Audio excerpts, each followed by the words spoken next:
کیا انبیاء کی شان میں بے ادبی کرنے والا گمراہ نہیں ہوا ہے؟ آئندہ وہ گمراہ ہونے والا ہے۔ فتویٰ تاتار خانی میں صاف لکھا ہے کہ انبیاء علیہم السلام کی سنت کی ادنا سی مخالفت کرنے والا بھی کافر ہے۔ سعد کاندلوی کہہ رہے ہیں اللہ کے ہاتھ میں ہدایت نہیں ہے، تو یہ آئندہ ابھی ایسا جملہ کہنے والا آئندہ گمراہ ہوگا کہ گمراہ ہو چکا ہے۔ تو یہ الفاظوں کے کھیل جو سادیانیوں نے چلائے تھے، ہمارے بھولے بھالے ساتھی اس چال کے اندر پھنس گئے ہیں۔ انبیاء کی شان میں بے ادبی کرنے والا گمراہ ہوتا ہے بلکہ کافر ہوتا ہے۔ بہت سارے دارالفتہ جس کے اندر خاص کر کے ساؤتھ افریقہ کے دارالعلوم نے کافر کہہ دیا ہے اس جملے پہ۔ ایسا نہیں کہا کہ کفر کے راستے پہ چل رہا ہے، اور راستے پہ چلنے کا مطلب وہی ہوتا ہے جس طرح نیکی کے راستے پہ چلنے والا نیک ہوتا ہے، گمراہی کے راستے پہ چلنے والا یقیناً گمراہ ہی ہوتا ہے۔ دنیا کے کسی ماہر، کسی زبان کے ماہرین سے پوچھ لیا جائے، کسی بھی زبان کے ماہر سے پوچھ لیا جائے، وہ یہی جواب دیں گے کہ نیکی کے راستے پہ چلنے والا نیک ہوتا ہے، گمراہی کے راستے پہ چلنے والا گمراہ ہوتا ہے۔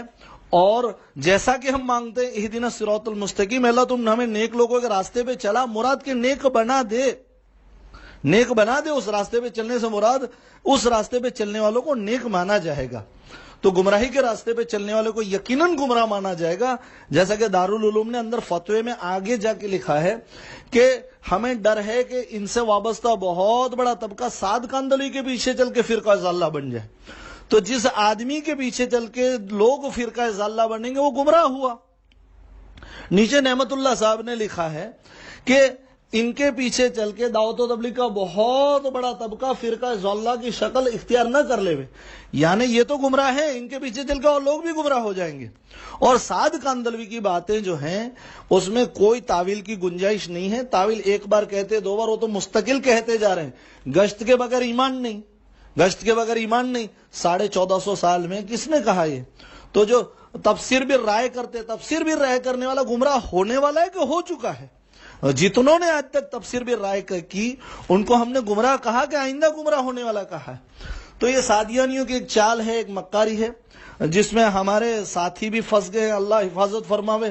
لینگویج کا نالج نہ ہونے کی وجہ سے، یا تو پھر اگر مان لیا جائے کہ سعد صاحب گمراہی کے راستے پہ چل رہے ہیں اور ابھی گمراہ نہیں ہوئے، تو ان کے پیچھے چلنے میں حرج کیا ہے؟ ان کے پیچھے چلنے میں حرج کیا ہے پھر؟ تو یہ سادیانیوں کی جو چال ہے، اس میں ہمارے بھولے بھالے ساتھی اس چال میں پھنسے ہوئے۔ یقیناً جو تفسیر بھی رائے کرتا ہے وہ گمراہ ہے، جو انبیاء کی شان میں بے ادبی کرتا ہے وہ گمراہ ہے، صحابہ کو نکما کہتا ہے وہ گمراہ ہے، علماء کرام کی کمائی رنڈیوں سے بدتر ہے ایسا کہنے والا گمراہ ہے، حضرت عمر رضی اللہ تعالیٰ عنہ کی بد دعا کرنے پر حضرت بلال رضی اللہ تعالیٰ عنہ جیسے صحابہ نپٹ گئے، یہ کہنے والا گمراہ ہے۔ بخاری شریف کی حدیث کی بنیاد پہ جو کہتا ہے کہ 40 دن نکلنا، 4 مہینے نکلنا پڑے گا توبہ کے لیے، توبہ کی یہ شرط ہے، یہ یقیناً آدمی گمراہ ہے۔ گمراہی کے راستے سے پہ چلنے سے مراد یہ ہے کہ آدمی گمراہ ہو چکا ہے۔ مفتی محمود حسن صاحب خود جن کے دستخط ہیں انہوں نے قبول کیا ایک آڈیو کے اندر کہ میں نے منع نہیں کیا گمراہ ہونے سے، اہل سنت والجماعت سے ہٹا ہونے سے میں نے منع نہیں کیا۔ اور دارالعلوم کے ایک ایک فتوے سے ثابت ہوتا ہے کہ یہ ماضی کا، یہ آئندہ کا شیگا نہیں ہے، یہ مستقبل کا شیگا نہیں کہ آئندہ ہوگا، یہ ہو چکے ہیں۔ آئندہ کا شیگا تو ان کے پیچھے جو آئندہ چلے گا وہ گمراہ ہوتا جائے گا، یہ ہے۔ تو اس چال میں بھی ہمارے ساتھی پھنس چکے ہیں۔ تیسرا مسئلہ جو زیر بحث اس وقت چھیڑا ہوا ہے، سادیانی سعد کے ماننے والے لوگوں کو پھنسانے کے لیے پوچھتے ہیں کہ مستورات کے مسئلے میں جب دارالعلوم دیوبند نے کہا ہے کہ بھئی سعد کاندلوی کے گمراہ ہے تو یہ فتویٰ تو مانتے ہو، مستورات کا مسئلہ کیوں نہیں مانتے ہو؟ بڑے غور سے سننا۔ تو یہ بھی ان کی چال تھی، اس ذریعے سے وہ پھنسانا چاہتے تھے کہ اگر تم سعد کاندلوی کو گمراہ مانتے ہو تو دارالعلوم دیوبند کے اس فتوے کو بھی مانو۔ فتویٰ ایک تو جو سعد کاندلوی کے بارے میں جو فتویٰ ہے وہ حلال ایک دم ایمان سے اندر اور باہر ہو جانے کا ہے۔ اس فتوے کو، مستورات والے مسئلے کو ایک طرح سے چیک کر، چلیے کوئی آدمی یہ پہلے اس شکل میں چیک کر دے کہ چلیے مستورات کی جماعت میں جانا حرام ہے، ایک مسئلہ۔ اگر حرام ہے اور کوئی آدمی مستورات کی جماعت میں نکلا تو کیا اس سے وہ اسلام سے باہر ہو جائے گا؟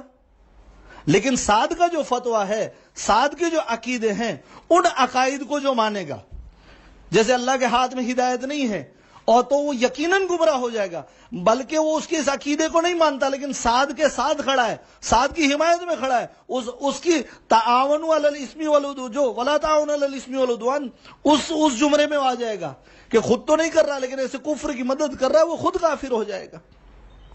تو ایک تو مسئلہ یہ، دوسرا مستورات کی جماعت میں جانے کا دارالعلوم دیوبند کا فتویٰ خود پڑھ لیجئے، اس میں الگ مفتی محمود الحسن رحمۃ اللہ علیہ کی رائے، مفتی تقی عثمانی صاحب کی رائے، مفتی احمد خانپوری دامت برکاتہم کی رائے، ان کی رائے جانے کی، مفتی طارق مسعود صاحب کی رائے، خود مولانا ابراہیم صاحب دیولہ، ان سب کی رائے جانے کے بارے میں۔ تو علت کس کے اوپر ہے یہ نہیں سمجھ پائے ہمارے ساتھی کہ بھئی علت کس کے اوپر؟ علت یہ ہے کہ گھر پہ ٹھہری رہے۔ اب ہم بھی کہتے ہیں کہ ہاں اس عورت کو مستورات کی جماعت میں نہیں جانا چاہیے جو گھر کا دروازہ بھی نہیں کھولتی ہے، جب بیل بجتی ہے نا تو وہ گھر کا دروازہ نہیں کھولتی ہے کیونکہ نامحرم پہ نظر پڑ جائے گی، سبزیاں لینے نہیں جاتی ہے، دودھ والے سے بات نہیں کرتی ہے، شاپنگ مال میں نہیں جاتی ہے، بالغ ہوتے ہی اس کو اسکول سے اٹھا لیا جاتا ہے، 10 سال 12 سال کی اس کو اسکول نہیں جاتی ہے، شاپنگ مال میں نہیں جاتی ہے، شادی بیاہ میں نہیں جاتی ہے، بائک پہ 2 ویلر پہ سواری بھی نہیں کرتی کیونکہ جسم اس کا ظاہر ہوگا، وہ شادی بیاہ میں بھی نہیں جاتی، کسی ماموزاد ففیزاد لڑکے سے بات ہی نہیں کرتی۔ ایسی اصلاح کی ہوئی عورت ہرگز جماعت میں نہ جائے، ہم خود کہتے ہیں کوئی ضرورت نہیں ان کی جماعت میں جانے کی۔ لیکن اگر آپ کے گھر کی عورتیں اسکول بھی جا رہی ہیں 5ویں پاس کرنے کے بعد، آپ کے گھر کی عورتیں کالج بھی جا رہی ہیں، آپ کے گھر کی عورتیں شاپنگ مال بھی جا رہی ہیں، آپ کے گھر کی عورتیں شادی بیاہ میں بھی جا رہی ہیں، ماموزاد پھوپھیزاد خالازاد چچازاد بھائیوں سے بے جھجک بات بھی کر رہی ہیں، اور دودھ والا اور سبزی والا اور درزی اور ٹیلر اگر ان کے سگے ماں جنے بھائی جیسے ہیں تو پھر تم کو دشمنی صرف دعوت و تبلیغ کے کام سے ہی کیوں ہے؟ جیسے کہ مولانا الیاس گمن صاحب دامت برکاتہم نے جواب دیا ہے کہ بھائی عورتوں کو ہم نے گھر سے باہر نہیں نکالا ہے، وہ گھر سے باہر نکل ہی چکی ہیں۔ تو ہمارا کہنا یہ کہ جب وہ عورتیں گھر سے باہر نکلی ہیں تو بجائے وہ مارکیٹ جانے کے، بجائے مال میں جانے کے، بجائے سینما ہال میں جانے کے، بجائے شادیوں میں جانے کے، بجائے کالج میں جانے کے، اللہ کے راستے میں نکلیں۔ اور یقین جانو ایک میاں اپنی بیوی کو اتنے احتیاط سے کسی موقع پہ نہیں لے جاتا جتنی احتیاط سے اللہ کے راستے میں لے کے جاتا ہے۔ یہ اور آج کے زمانے میں جو بگاڑ آیا ہوا مستورات کی لائن سے، اس کا کوئی راستہ نہیں ہے۔ اس کے اوپر مستقل انشاءاللہ ایک بیان کریں گے، سوائے کہ ان کو دعوت و تبلیغ کی محنت میں لگا دیا جائے۔ اور چند بیوقوف لوگ دارالعلوم دیوبند نے جب فتوے میں لکھا ہے کہ یہ بھی رائے ہے جانے کی بھی، ان حضرات کی رائے بھی ہے جانے کی، لیکن ہم نے نہ جانے کے اوپر ترجیح دیے، نہ جانے والے فتوے کو یقیناً ہمارے سر آنکھوں پہ، تاکہ احتیاط ہمارے سامنے رہے کہ کتنے سارے مہلکات ہیں مستورات کو لے جانے میں، لیکن جن شرائط کی وجہ سے منع کیا جاتا وہ شرائط سب سے زیادہ بہت بڑا شیخ الحدیث ہو اپنی عورت کو ٹرین کے سفر میں اس احتیاط سے نہیں لے جاتا جتنا احتیاط سے جماعت والے لے جاتے ہیں۔ جماعت والے جن گھروں میں اپنی عورتوں کو ٹھہراتے ہیں اس گھر کا ایک بالغ مرد بھی اس گھر میں نہیں ٹھہر سکتا۔ اتنی احتیاط سے کیا ہم رشتہ داریوں کے اندر، کیا ہم سکولوں کے اندر، کیا ہم شاپنگ مال کے اندر رکھتے ہیں؟ تو یہ مسئلہ، اس میں 2 رائے ہیں، اور کچھ بیوقوف لوگ دارالعلوم دیوبند کی بلڈنگ کو مکتب دارالعلوم اور دیوبندیت سمجھتے ہیں۔ ان کے نزدیک وہاں سے جو آ جاوے وہ پتھر کی لکیر ہے۔ یہ بالکل سادیانیوں جیسا ہے کہ مرکز نظام الدین کا مطلب تبلیغ ہوتا ہے۔ اس طرح یہ بات کاٹتے ہیں جیسے مفتی تقی عثمانی صاحب کی بولے ان کی ذاتی رائے کہ انہوں نے رامائن مہابھارت سے لائی ہے۔ مفتی احمد خانپوری صاحب کی کہا وہ ذاتی رائے کیا انہوں نے رامائن اور مہابھارت سے فیصلہ اخذ کیا ہے؟ کیا مفتی محمود الحسن رحمۃ اللہ علیہ شیخ المشائخ، اتنے بڑے شیخ، اتنے بڑے جبال العلم، کیا انہوں نے اپنی جیب سے، کیا انہوں نے بائبل سے مسئلے نکالے؟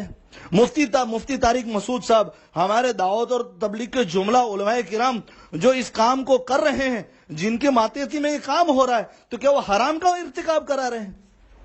ایک سمجھ کا فیر ہے، ایک اجتہادی مسئلہ ہے، جس تک جو احتیاط پتا ہے، جب احتیاط کے ساتھ ہو رہا ہے تو وہ کام کر سکتے، اور بے احتیاطی کے ساتھ ہو رہا ہے تو نہیں کر سکتے. صرف اتنی سی بات ہے.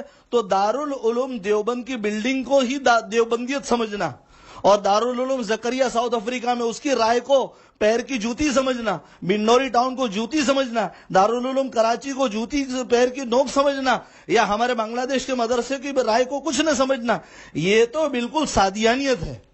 دیوبندیت یہ اصل ہے، اہل سنت والجماعت یہ اصل ہے. جب اہل سنت والجماعت کے جبال العلم، جن کو بڑا سمجھا جاتا ہے، پہاڑ سمجھا جاتا ہے، مفتی تقی عثمانی صاحب، مفتی احمد خانپوری صاحب، جن کے علم کو مانتی ہے دنیا، مفتی محمود الحسن صاحب، اور خود دارالعلوم اعتراف کرا کہ ہاں ان کی رائے جانے کی بھی ہے.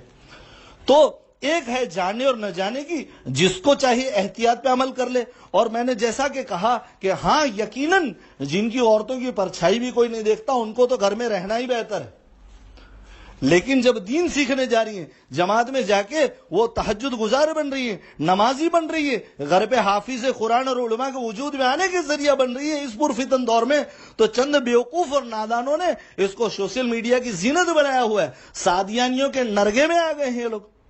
سادیانیوں کو یہی چاہیے کہ بھئی دارالعلوم دیوبند کہتا ہے کہ دارالعلوم دیوبند کہتا ہے کہ ساتھ گم رہا ہے تو وہ تو مانتے ہو، اور دارالعلوم دیوبند کہتا ہے مستورات میں حرام. ارے بھائی وہ ایک رائے ہے، ایک رائے ہے، جانے کی رائے ہے، اتنی ہی نہ جانے کی رائے ہے، اس سے کہیں زیادہ جانے کی رائے ہے، اور وہ بھی دیوبندیت اہل سنت کے اصولوں کے موافق ان کے فتاوے ہیں. تو چند ہمارے نادان سوشل میڈیا کے کھلاڑی اس نرگے میں پھنس گئے ہیں. اللہ ہم سب کی حفاظت فرماوے. دارالعلوم کا فتویٰ جب تک قرآن کی کوئی بھی آیت 1450 سال پرانی، جب تک وہ آیت اللہ کے نبی صلی اللہ علیہ وسلم کی حیات میں اگر وہ منسوخ نہیں ہوتی، تب تک وہ اس کا منسوخ ہونے کا حکم نہیں ہے تو وہ آیت مانی جائے گی. یہ فتویٰ مرزا غلام محمد قادیانی کے اوپر تو 100 سال پرانا ہے، مودودی کے خلاف تو بہت پرانا ہے. تو کیا اس کو پرانا ہونے کی وجہ سے نہ مان جائے؟ تو یہ سادیانیوں کی چال ہے، پرانا ہو گیا. بھائی پرانا ہو گیا لیکن آخری حکم وہی ہے، اس کے بعد کی تحریر دکھاؤ. یہ ایک نرگا تو یہ، اور گمراہی کے راستے پہ چلنے والا گمراہ ہی ہوتا ہے. پڑھے لکھے حضرات سے ملنے میں اس کو گمراہی کا ہے. اس سے آگے بڑھ کے دیوبندیت اور اہل سنت کے کئی علماء نے اس کو صاف کافر کہا ہے. اور یہ جو کھیل ہے کہ فلاں علماء بھی اس کے ساتھ ہے، فلاں علماء بھی کے ساتھ ہے، مدرسہ کاشف العلوم خود کے لیٹر پیڈ پہ لکھ دے ہوئے کہ ساتھ صاحب نے یہ جو باتیں کہی ہے یہ سچ ہے، ہم مان جائیں گے. لوگوں کو بیوقوف نہ بنایا جائے گا فلاں علماء ساتھ ہے، فلاں مفتی صاحب ہے، ہماری ان سے بات ہوئی، ان سے بات ہوئی. جس مائی کے لال میں طاقت ہے، تحریری لکھ دے ہوئے ساتھ کی باتیں پیپر پہ اور کہہ دے ہوئے کہ ساری باتیں سچ ہے. تو یہ بھی سادیانی کو، اور سادیانی کو سب سے بڑا حربہ جو آج کل سوشل میڈیا پہ چلا ہوا ہے، اور ہمارے چند نادان قسم کے لوگ ان کے کھیل میں پھنسے ہوئے ہیں کہ بھئی مستورات کو بھی حرام کہا ہے. بھائی مستورات کو حرام کہنے والے زیادہ حلال کہنے والے جبال العلم علماء موجود ہیں. اور علت سمجھو کہ گھر پہ ٹھہری رہے، تو یہ فتویٰ ان کے لیے ضرور ہے. جو عورتیں گھر پہ ٹھہری رہتی ہیں، جو گھر کا دروازہ بھی نہیں کھولتی تاکہ نامحرم کی نظر نہ پڑے، ماشاءاللہ وہ گھر پہ ہی رہے. لیکن ایسی عورتیں جو پارکوں میں گھومتی ہیں، ہمارا چھوٹا سا شہر ہے، شام میں جاؤ تو برقعے والیوں کی ایسی باڑ لگی رہتی ہے کہ مسلمانوں کا شہر ایسا لگے گا 10% آبادی بھی نہیں ہے. تو پارکوں میں گھوم رہی ہے، سینما ہالوں میں گھوم رہی ہے، اور شاپنگ مال میں جا رہی ہے. مامو جات اور چچا زاد تو صحیح، اور دور کے خلیرے مومیروں سے بھی بات کر رہی ہیں. شادی بیاہ میں جا رہی ہیں، کالج میں جا رہی ہے، فلموں کی اور سینماؤں کی زینت بنی ہوئی ہے ان کے لیے. اور سب سے زیادہ میں کہتا ہوں بہت بڑا شیخ الحدیث بھی اپنے سفر میں جو احتیاط نہیں برتتا، وہ احتیاط جماعت کے جانے میں برتا جاتا ہے. تو اگر اس میں مان بھی لیا جائے تو یہ اتحادی مسئلہ ہے. اپنی جو شریعت کی جو پابندیاں ہیں اس کے ساتھ، اور شرعی جو احکام ہے اس کے ساتھ اگر کیا جائے. اللہ کے نبی علیہ الصلوۃ والسلام نے آخری حج کے بعد ازواج مطہرات کو منع کیا تھا، اس کے باوجود چند ازواج مطہرات تو ٹھہری رہی، اور چند نے سفر کیا، سفر حج کیا. کسی عالم نے اس کے بارے میں فتویٰ نہیں دیا. وہ اجتہادی مسئلہ تھا. جن کے پاس شرائط تھیں اور جن کو حج کا شوق تھا وہ اللہ کے راستے میں گئیں، اور جن کو اللہ کے نبی صلی اللہ علیہ وسلم کے حکموں کو ترجیح دی وہ گھر پہ ٹھہری رہیں. تو بالکل اس جملے کے اندر سب کچھ آ جاتا ہے. اللہ ہمیں سمجھنے کی توفیق عطا فرماوے اور باطل کے ہتھ کنڈے اور باطل کا شکار بننے سے اللہ ہم سب کی حفاظت فرماوے. السلام علیکم ورحمۃ اللہ وبرکاتہ.